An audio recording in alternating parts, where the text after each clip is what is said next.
abeere nga tuyingiza ejjana ekitiibwa. Tutandise ne aya ya 82 eri mu surati al-Baqara. Yagamba wekitiibwa Allah tabaraka wa ta'ala, walladhina amanu wa amilu salihati ulaika ashabul janna hum fiha khalidun. Abakkiriza abakola emirimu emirungi, abo nno be bagenda okuyingira ejjana y'owekitiibwa Allah subhanahu wa ta'ala, bagibeeremu obugenderevu n'obugenderevu. Aya eno omulungi owekitiibwa erimu ebyokuyiga ebiwera. Ekyokuyiga ekisooka kwe kubeera ng'okimanya owange gwe omukkiriza owekitiibwa ti owekitiibwa Allah subhanahu wa ta'ala yatonda omwana Adamu. Yeke nyini kumutonda n'amanyira ddala kiki ekituukagana n'obulamu bw'omuntu, era kiki ekyo ekimuwa obujjuvu n'essanyu ery'oku ntikko.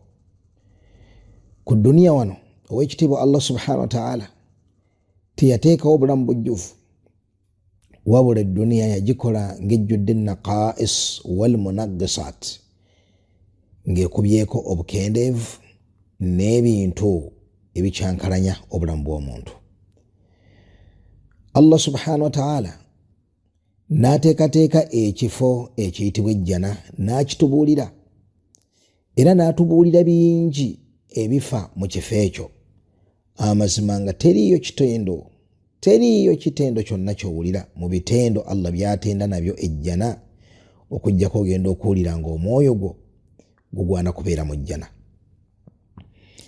Kakati ekyo oba okitegedde owekitiibwa, kikusindika okukolerera ejjana, kikusindika okwemalayo okubeera nga tosubwa kifo ekyo ekiyitibwa ejjana.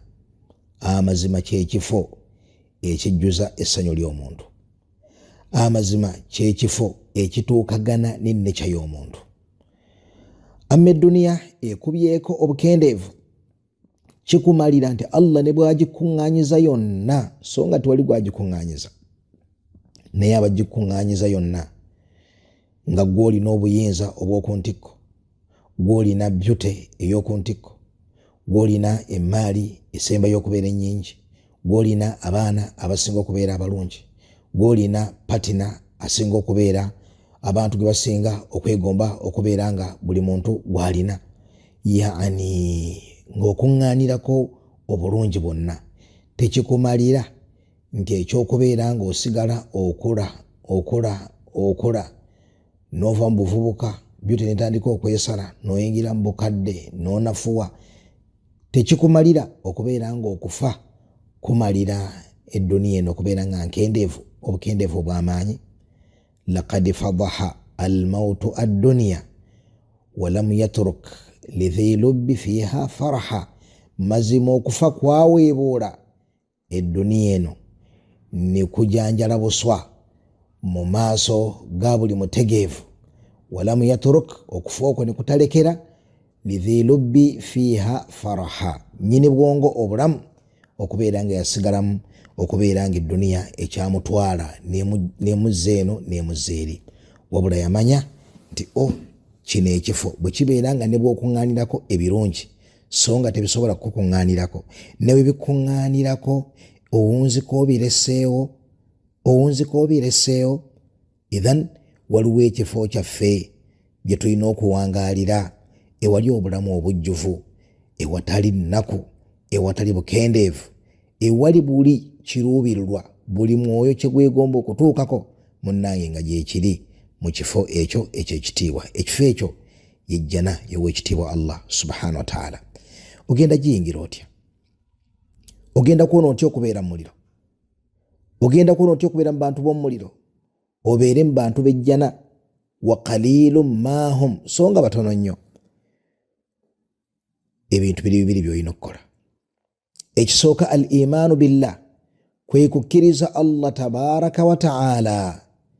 Ekyokubiri al-amal as-salihat, n'okola n'emirimu emirungi. Ebyo ebibiri ajja nabyo mu maaso g'owekitiibwa Allah tabaraka wa ta'ala, agenda kuyingira ejjana y'owekitiibwa Allah tabaraka wa ta'ala. Allah yagamba waman ya'mal min as-salihati min dhakarin aw untha, oyo naakola emirimu emirungi abiri mwami oba mukyala, wa huwa mu'min, nenga emirimu egyo emirungi agikoze mukkiriza si mushiriku, fa ulaika yadkhuluna aljanna, oyo afaanako bw'ati agenda kuyingira ejjana, wala yudhlamuna naqira, tagenda kulyaza amanyizibwa kintu kyonna. Yaliwo oyo yayawula Allah subhanahu wa ta'ala nakola emirimu emirungi ng'agikolera ku tawhidi. Aya eyo gye nsomye efaananya ddala ne aya gye tuliko mu kiseera kino, walladhina amanu, abo abakkiriza, wa amilu salihati, abakola emirimu emirungi, ulaika ashabul janna, abo bamujjana, hum fiha khalidun, bakugibeeramu ebbanga lyonna, bakugibeeramu ebbanga lyonna. Nekitegeeza nti ejjana ayagala okugiyingira la budda an yattasifa bihadhaini as-sifatayn, alina okubeera n'ebitendo ebyo ebibiri. Ekitendo ekisooka al imanu billah, okubeera nga omuntu oyo yakkiriza Allah subhanahu wa ta'ala.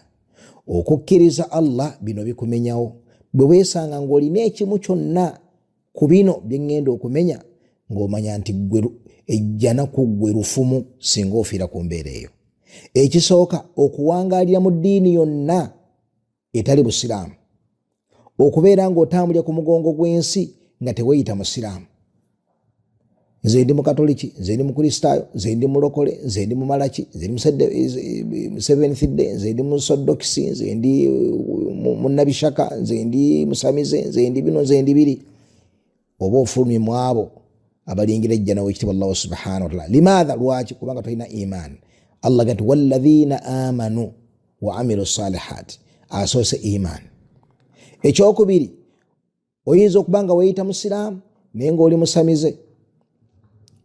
Oli musamize, ogenda mu masabo, okkiriza mu masabo, okkiriza mu ddiini ebyobuwangwa, osamira, olina ebigali wansi w'ebitanda, ofuwa emmindi, eyita mbu, emikisa, abaguzi, emirembe, obufumbo, oba egoba ebibamba, emitawaana, neggobako bino nabiri nga bw'olowooza. Tolina iman. Bwe wisanga olina ruumu erimu lubaale, olina ebisolo oba mbuzi oba ndiga kiri awo ku lujja, olina ekyoto kya lubaale, osamira, olina kasenda baguzi mu dduuka, olina omudaala ogutunda ebyawongo, oli mukongozi mu biggwa, osalira emisingi, osalira obusolya, osalira tanuulu, osalira ebidduka, weeyambululira ebisiraani mu masaŋŋanzira, otaliza sekoteka mu lusuku, bakubuza nti ono nakati, ntula, jobyo, kiki?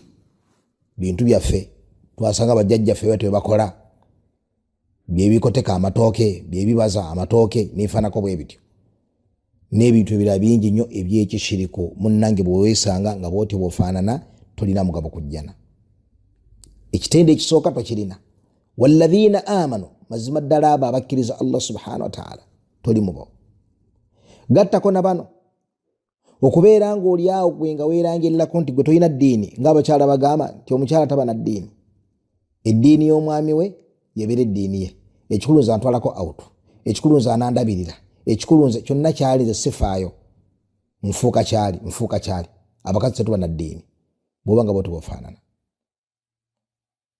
Ofulumye mu bano, walladhina amanu, toliimu min alladhina amanu. Kadhalika abajejajeja eddiini, kadhalika bana abashiya abasinza Ali, abasinza Hassan, abasinza Hussein, abasinza bayimami 12 abaga Qur'ani gye tulina si Qur'ani entuufu, abavuma basahaba ganti basahaba baali bakafiri, kadhalika bayingira mu bano abatalina iman. Abahamadiya bayingira mu abatalina iman, abagamba tuliyo nabbi omulala yajja oluvannyuma nabbi sallallahu alayhi wasallam nga ye Ghulam Ahmad, abo bonna bali mu kisinde ky'abatalina iman. Kwakuliza akasooka tebakalina. Beera mu abo abalina iman, abali ekyennyume ky'ebyo byonna byenkoonyeeko. wa amilu salihat ne bakola emirimu emirungi mwemuli sala mwemuli okusiiba mwemuli zaka mwemuli kuyisa obulungi emirirano mwemuli okusaddaka mwemuli okusoma Qur'an mwemuli adhkar mwemuli emirimu emirungi gimanyiddwa abasiraamu bagimanyi wa amilu salihat bobera mwabo abatali bashiriku abatakafuli Allah subhanahu wa ta'ala atengo fayokola emirimu emirungi manya nti no bova mu bulamu obwense ogenda kuyingira ejjana ulaika ashabul janna hum fiha khalidun وفق الله الجميع لما يحبه ويرضى والحمد لله رب العالمين.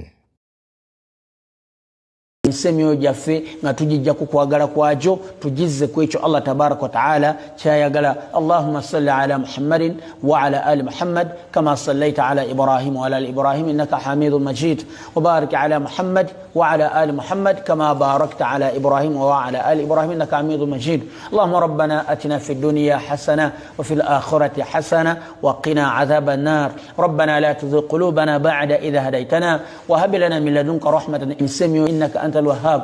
ربنا ظلمنا أنفسنا وإن لم تغفر لنا وترحمنا لنكونن من الخاسرين. ربنا اغفر لنا والوالدين وارحمهم كما ربونا صغار. اللهم اغفر للمؤمنين والمؤمنات والمسلمين والمسلمات الأحياء منهم والأموات. اللهم انصر المجاهدين في سبيل الله في كل مكان برحمتك يا أرحم الراحمين. وصل اللهم على نبينا محمد وعلى آله وصحبه وسلم والحمد لله رب العالمين. السلام عليكم ورحمة الله وبركاته.